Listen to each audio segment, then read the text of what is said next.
O yun, may nagtanong sa atin dito, ang tanong niya ganito, Doc, normal po ba na magkaroon ng gout attacks kapag nag-intermittent fasting? Tanong yan ng kapatid natin sa Facebook, nag-ooma din daw siya. O sige, hali kayo, sagutin natin to. Medyo ironic itong nangyari sa kapatid natin sa Facebook. Yun bang nagpapapayat ka na nga o nagtatry ka na nga mag-healthy living pero biglang nag-flare up ang gout mo. And yes, it happens at ito po ang dahilan. Pakinggan yung maigi. Kapag tayo ay nagpa-fasting, bumababa ang insulin level. So kumbaga, magandang bagay talaga yan for fat burning. Namomobilize natin kasi yung fat stores. Pero bukod dyan, pwede rin pong tumataas ang uric acid at kung kulang ka sa tubig, pwede dyan nagsisimula ang pagkakaroon ng crystallization sa ating mga joints. Kaya ayan, pwede pong mamaga, pwedeng mag-init, pwedeng manakit ang joints ninyo na para bang may umaapoy sa inyong mga hinlalaki at iba pang mga joints. Tapos madalas kapag nagpa-fasting pa nga, excited nang kumain after. At ang mga kinakain ng mga tao, mataba, karne, sabaw, organ meats, at bone broths. Ang lahat ng yan, matataas po sa purines na siya rin naman talagang mismong dahilan kung bakit nagbi-build up ang uric acid. Kaya naman instead of cleansing, nauuwi pa lalo sa inflammation o mas malalang inflammation. Kumbaga, parang one step forward to health but two steps backward. Pero teka lamang po, bago po ninyo sabihin, itong si Makalintali against talaga to sa fasting. Nako, hindi po yan ganoon.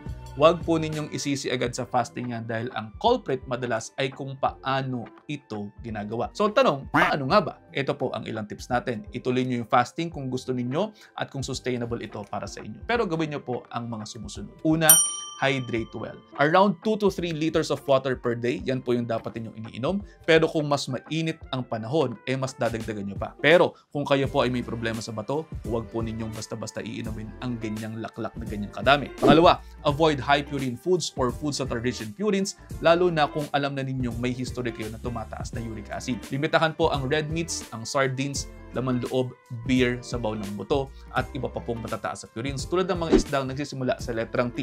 May content ako niyan. Pangatlong tip po natin, baka tanungin po ako kung ano pa ang dapat kainin. Ito po, add plant foods. Pwede ang gulay, pwede ang prutas, pwede ang whole grains para makatulong sa pag-neutralize ng uric acid. And then number 4, kung kayo po ay talagang magpa-fasting, ease into it. Huwag magmadali. Start lang muna po tayo sa 12-12. 12 hours of fasting, 12 hours of eating window. Observe lang muna natin and then gradually extend. Huwag biglaan na hindi na kayo kakain ng buong araw. Huwag ganoon. At panghuli, kung meron kayong gout attack, stop muna natin ang fasting. Let the inflammation subside first. So long story short, focus more on hydration and balance. Hindi po pagmamarathon ng pagiging gutom ang kinakailangan natin. Ang fasting ay pwedeng gamiting tool at hindi ito competition. So kung inaatake ka ng gout mo, huwag mong isipin na palpa ka. Baka naman katawan mo lamang nagsasabi sa iyo na parang ganito, teka lang boss, hinay-hinay. Pahinga muna tayo. Kaya naman, magpahinga muna tayo dahil maaaring mahina ang kalaban and then fight ulit. At paano? Sana po may natutunan kayo. Kung mayroon man, pakishare sa inyong mga kaibigan. Baka sakaling mas marami pa tayong matulungan. See you in the next episode. Ingat!